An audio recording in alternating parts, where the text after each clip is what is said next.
কেমন আছেন সবাই? আশা করি আল্লাহর রহমতে ভালো আছেন সবাই। আজকে আপনাদের সামনে যে টপিকটি নিয়ে কথা বলতে এসেছি সেটা খুবই গুরুত্বপূর্ণ এবং স্পর্শকাতর একটি বিষয়। আপনি হয়তো বলতে পারেন, আমি কেন এই কথাটি নিয়ে, এই বিষয়টি নিয়ে কথা বলছি? আমার তো এই ওয়াজ মাহফিল নিয়ে কথা বলার কথা নয়, সেটা আপনারা প্রশ্ন করতেই পারেন।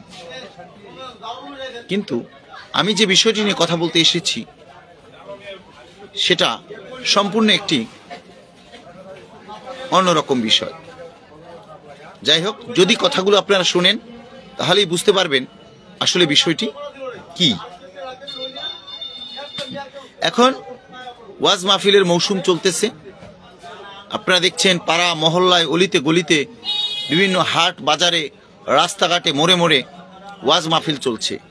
বিভিন্ন মাদ্রাসায়, বিভিন্ন মসজিদের আয়োজনে, বিভিন্ন যুব সমাজের আয়োজনে বিভিন্ন জায়গায় ওয়াজ মাহফিল হচ্ছে।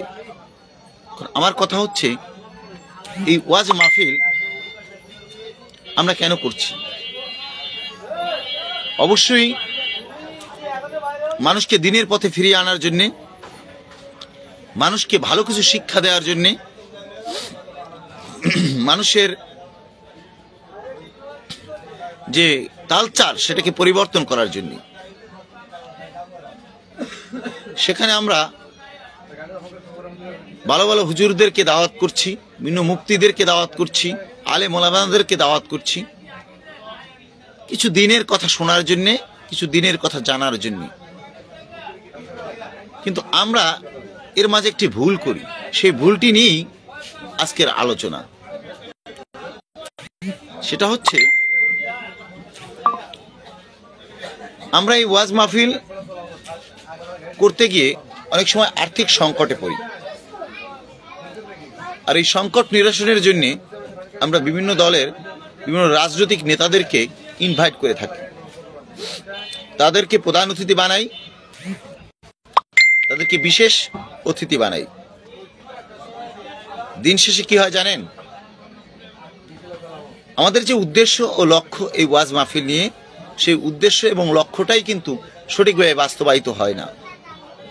যেমন আমরা এই ওয়াজ মাহফিলে কি চেয়েছিলাম? দিনের প্রচার করতে, কিছু আদর্শের কথা প্রচার করতে। কিন্তু আমরা এই আর্থিক সংকট পূরণ করতে গিয়ে যে রাজনৈতিক নেতাকে আমরা স্টেজে উঠাই, হুজুরের বক্তব্যকে থামিয়ে দিয়ে আমরা সেই নেতার বক্তব্য শুরু করে দিই। নেতা স্টেজে উঠেই মাইকের হরেন ধরে কিছু গদবাদা মুখস্থ কিছু ডায়লগ দেয়। কেমন আছেন এলাকাবাসী? আপনারা এতদিন ওয়াজ মাহফিল করতে পারেন নাই, এখন করছেন, এটা আমাদের অবদান, আমরাই এই ব্যবস্থা করে দিয়েছি। কিন্তু আসলেই কি তাই? অনেক অনেক জায়গায় দেখা যাচ্ছে সেই নেতারাই এখনো এই ওয়াজ মাহফিলে বাধা দিচ্ছে, এই ওয়াজ মাহফিলে সমস্যা করছে, এবং তারা স্টেজে উঠে কি বলছে? এলাকায় কোনো চাঁদাবাজি থাকবে না, এলাকায় কোনো টেন্ডারবাজি থাকবে না, এলাকায় কোনো সন্ত্রাস থাকবে না, এরকমের কিছু গদবাদা কথা তারা বলে। কিন্তু একটা বিষয় কি আপনারা লক্ষ্য করেছেন?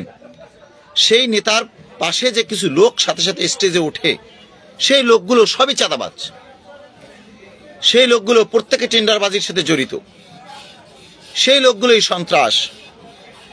অতএব সেই লোকগুলো সেই নেতার সাথে আসলো এবং নেতা বলল যে কোনো চাঁদাবাজি চলবে না, কোনো টেন্ডারবাজি চলবে না, অথচ এই লোকগুলো দিয়ে সেই নেতা চাঁদাবাজি করায়, টেন্ডারবাজি করায়। তাহলে